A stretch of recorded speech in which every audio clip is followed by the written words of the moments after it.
네, 안녕하세요. 케부자입니다. 시청하시기 전에 구독하기, 좋아요, 알람 설정, 그 멤버십까지 부탁을 드리겠습니다.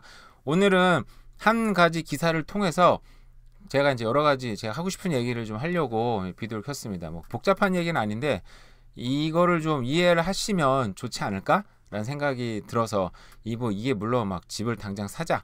집을 사야 된다. 앞으로 집값이 저는 어떻게 될지 모릅니다. 그래서 어쨌든 이 부분을 좀 이해를 하고 앞으로 부동산 전략에 좀 방법을 가져가시면 좋지 않을까라는 생각이 들었어요. 일단은 리맥스에서 나온 보고서를 잠깐 보도록 할게요. 자, 상반기 부동산 더 큰 집으로 열풍. 보유 주택보다 더 큰 주택 구매가 많았다고 합니다. 리맥스에서 나온 리포트인데 사람들은 지금 더 큰 집으로 이사를 가고 싶어 하는데요. 저도 마찬가지예요. 저도 지금 뭐 이 집에서 타운홈에 살고 있는데 옛날에 저도 한 7년 넘게 거기 캘거리에서 싱글홈에 살았어요. 싱글 디태치드 하우스죠.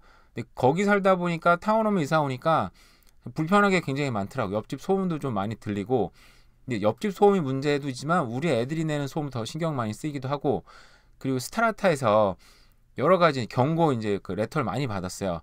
저 뭘 잘못한지 모르겠어요. 정말 이상한 사람들이 정말 아무것도 아닌 행동 갖고 계속 리포트를 하더라고요. 보니까. 근데 거기 레터가 싹 날라오고 거기에서 또 뭐죠? 제가 그게 아니다. 난 이러려고 하는 거였다. 여러 가지 변명 아닌 또 그런 변명들을 또 이메일을 계속 써야 되고, 그게 한 여러 번 되다 보니까 좀 짜증이 나긴 하더라고요.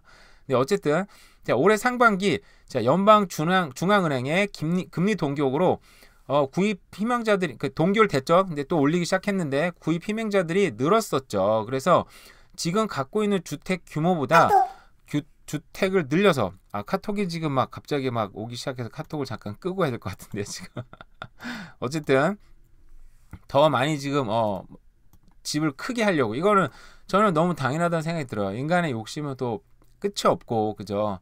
작은 집을 있는 사람들은 좀 더 큰 집을 사고 싶어하고 더 큰 집을 사고 싶어하고, 이 정도는 충분해? 그러면 어떻게 합니까? 더 큰 집까지는 너무 무리고 정말 그럴 필요 없어. 그러면 그땐 또 숫자를 늘리고 싶어 하죠. 그죠? 저는 숫자를 늘린 것과 동시에 또 큰 집을 이사하고 싶은 그런 굉장히 욕망이 지금 사로잡혀 있는데, 뭐 그렇게 다 할 수는 없는 거, 사람이 다 가질 수는 없으니까. 자, 뭐 그것뿐만 아니라 광역 토론토 지역, 해밀턴, 몬트리올, 위니펙에도 1월부터 6월까지 주택 강경 변동폭은 두 자리 수준에 나타났다. 그러니까 뭐 전국이 지금 뭐 굉장히 크게 됐다라고 생각하시면 될 것 같고요. 근데 지난달과 이번 달에 연방중앙은행에서 금리 인상으로 주택시장이 또다시 위축 국면에 들어갈 수 있다. 뭐 그렇게 얘기를 하고 있습니다. 첫집 구입 희망자들의 발길이 줄고 있다. 왜냐하면 지금 또 변동성이 또 생겼기 때문에 앞으로 주택이 폭락까지는 아니고 좀 하락할 가능성이 있겠죠. 그죠? 왜냐면 금리가 또 오르기 시작을 했으니까 가뜩이나 높은데 더 높여. 근데 지금까지 올랐는데도 가격 올린 거 보면 참 대단한데 여기서 더 올라가. 그러면 좀 쉽지 않을 수도 있겠다. 근데 어쨌든 여러 가지 뭐 제가 하고 싶은 얘기 지금부터 이제 시작을 할게요. 자, 앞으로 첫집 구입 희망자들에겐 더욱 힘든 상황이 자리 잡을 것. 그쵸? 왜냐하면 금리가 올랐으니까. 그죠? 자, 온타리오주와 BC주 주민들은 외곽 지역을 선택하는 것이 집장만을 위한 지름길이 될 것이라고 얘기했습니다. 자, 나는 밴쿠버 살고 싶고, 나는 버나비 살고 싶고, 나는 뭐 포코나 뭐 코키틀람 살고 싶어라고 얘기를 했는데 집 사는 게 현실적으로 쉽지는 않아요. 그러면 대안으로 밴쿠버 저 외곽으로 얘기를 합시다. 우리 제가 써리에 살기 때문에 써리를 대안으로 한다 그러면 좀 그렇고 예를 들어서 아보츠폴드나 아보츠폴드 주면 미안한데 뭐 많이 보시지 않겠죠? 그러니까 아보츠폴드나 어쨌든 되게 외곽이다. 뭐 써리 뭐 외곽 써리에 이제 좀 비선호 지역이라든지 랭리 아니면 아보츠폴드로 간다고 얘기 칩시다. 그러면 여기 분명히 외곽에 사는 게 집장만 하는 지름길이 될 것. 글씨 틀렸네. 자, 왜 그러면 나는 포코나 코키틀람에 꼭 살고 싶기 때문에 버나비 꼭 들어가야 돼. 당연히 지름길 한 방에 가야지라고 생각을 하지만 그게 아니라 오히려 돌아가는 게 지름길이 될 수 있다라는 거죠. 자, 이게 현실에서도 나타납니다. 이거 한번 봐볼게요. 자, 맵을 볼게요. 자, 한국에서 우리 비행기 타고 뭐 캐나다 오는 건 좀 설명이 좀 그러니까 어쨌든 뭐 LA 간다고 칩시다. 그럼 비행기 우리가 이거 다 아시잖아요. 사실 이 내용. 자, 한국에서 자, 이렇게 LA를 갈 때 비행기를 이렇게 쭉 직선으로 쭉 갑니다. 쭉 가면은 되게 빠르죠. 쉽게 가죠. 근데 실제로 비행기가 이렇게 가질 않아요. 요즘 직항이 많이 나와서 한 방에 가긴 하지만 옛날에는 이게 앵커리지를 통과해서 갔습니다. 그래서 앵커리지 한번 경유해서 기름 같은 거 주유하고 갔잖아요. 옛날에는. 근데 요즘에는 비행기가 앵커리지 쪽으로 베링 해협으로 이렇게 곡선으로 날아갑니다. 그죠? 보여드릴까요? 여러분 다 아실 텐데 이게 다 아는 내용이잖아요. 사실 이렇게 곡선을 그리면서 날아가요. 그래서 왜 돌아가지? 보기엔 우리가 돌아가는 것 같잖아요. 그죠? 근데 실제로 이거는 자, 구글 얼스에서 보시면 이 구글 얼스인데 이게 감이 잡히는지 모르겠어요. 사실 이걸 보고 자 서울에서 LA까지가 직선으로 날아가면 공을 뺑 돌아가서 날아가는 거예요. 실제로는. 그래서 여기서 실제로는 곡선으로 우리가 지도가 이게 평면도다 보니까 곡선으로 보이는 거죠. 근데 실제 주구는 동그라다 보니까 오히려 직선 코스로 날아가는 이 길이 베링해를 통과하는 길인 거예요. 물론 옛날에는 뭐 돌아가느라고 앵커리지 돌아가긴 했는데 보니까 아까 보니까 보면 이렇게 베링해 밑으로 치고 올라가잖아요. 그죠? 베링해 밑으로 이게 사실상의 직선 도로입니다. 네. 그러니까 보기에는 분명히 곡선으로 돌아가는 것 같았는데 실제 현실로 보니까 오히려 더 빨리 도착하는 직선이었네? 라고 지금 생각할 수 있는 거잖아요. 그죠?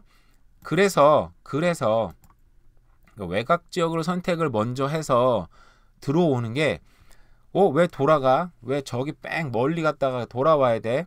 뭐 또 좀 더 크게 보면 내가 왜 캘거리나 리자이나 이런 데 멀리 돌아갔다가 다시 또 살아야 돼? 시간이 더 걸릴 것 같은데? 라고 얘기할 수 있지만 현실적으로는 현실을 고려해 볼 때는 이게 오히려 직선 도로가 될 수 있다. 더 빠른 길이 될 수 있다. 라는 생각을 지금도 해요.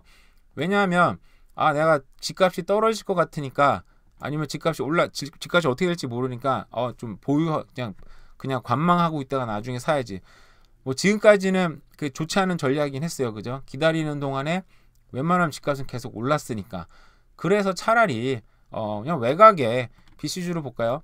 BC주에서 정말 외곽으로 샀다가 다시 돌아오거나 좀 더 시야를 넓히면 뭐 캘거리나 뭐 리자이나나 뭐 에드먼튼 이런 외곽으로 갔다가 다시 또 돌아오는 것도 토론토에 사시는 분 이렇게 갔다가 돌아오는 것도 이게 겉으로 보기에는 이게 곡선이어서 분명히 멀어져 라고 하지만 현실적으로는 그게 더 좋은 방법일 수 있다라는 거죠. 그래서 예전에도 댓글 막 달렸듯이 돌고 돌다 결국 밴쿠버더라. 그죠? 그분도 돌고 돌아봤어요. 돌고 돌아보니까 결국 밴쿠버긴 했는데 결국 그 삶을 살지 않았다면 밴쿠버로 또 어떻게 보면 더 빨리 온 걸 수도 있다 이거죠. 이게 물론 뭐 사람마다 방법도 다르고 나 괜찮아요. 우리 집 부모님이 되게 부자라서 한 방에 돈 몇 억 빵 줄 수 있어요. 뭐 이러시는 분들은 좋죠. 굉장히 행복하고 감사한 일입니다. 그죠? 그렇게 사시면 되는데 그렇지 않으신 분들 정말 보면 맨손에서 이구시는 분들 대단한 분들 많이 있더라고요. 주변에도. 그런 분들은 외곽으로 갔다가 돌아오는 것도 겉으로 보기엔 일견 봤을 때는 돌아가는 길일 것처럼 보이지만 어떻게 보면 그 분명히 지름길이 될 수도 있다 라는 생각이 좀 들어서 말씀을 드렸어요. 그 예로 저는 한국에서 오는 비행기를 예로 들었습니다. 그죠? 한국에서 오는 비행기가 뺑 돌아오는 것 LA로 가는 비행기, 뭐 캐나다 마찬가지예요. 뺑 왜 이렇게 직전으로 가면 되는데 왜 하필 이렇게 베링해 쪽으로 이렇게 뺑 돌아가 바보같이. 근데 그게 실제로는 지름길이었다. 지름길로 가는 길이 베링해를 통과하는 거다. 근데 이 현실에서는 왜곡된 지도를 보다 보니까 돌아가는 것처럼 보였지만 이렇게 빨리 자산을 구입하는 게 그래서 그 자산으로 인플레이션을 방어하면서 렌트로 다 소비하느니 그걸 통해서 원금을 갚으면서 미래를 준비하는 게 좀 더 빠른 길이 될 수도 있다 라는 생각이 들어서 말씀을 드렸습니다. 네, 오늘 단비가 내렸어요. 세상에 지금 이 BC주는 너무 가물어서 말도 안 된다고 생각을 했는데 단비가 와서 너무 감사하고 어쨌든 날씨도 시원해진 것 같습니다. 오늘 남은 하루도 잘 보내세요. 감사합니다. 네, 이러고 방송을 끄면은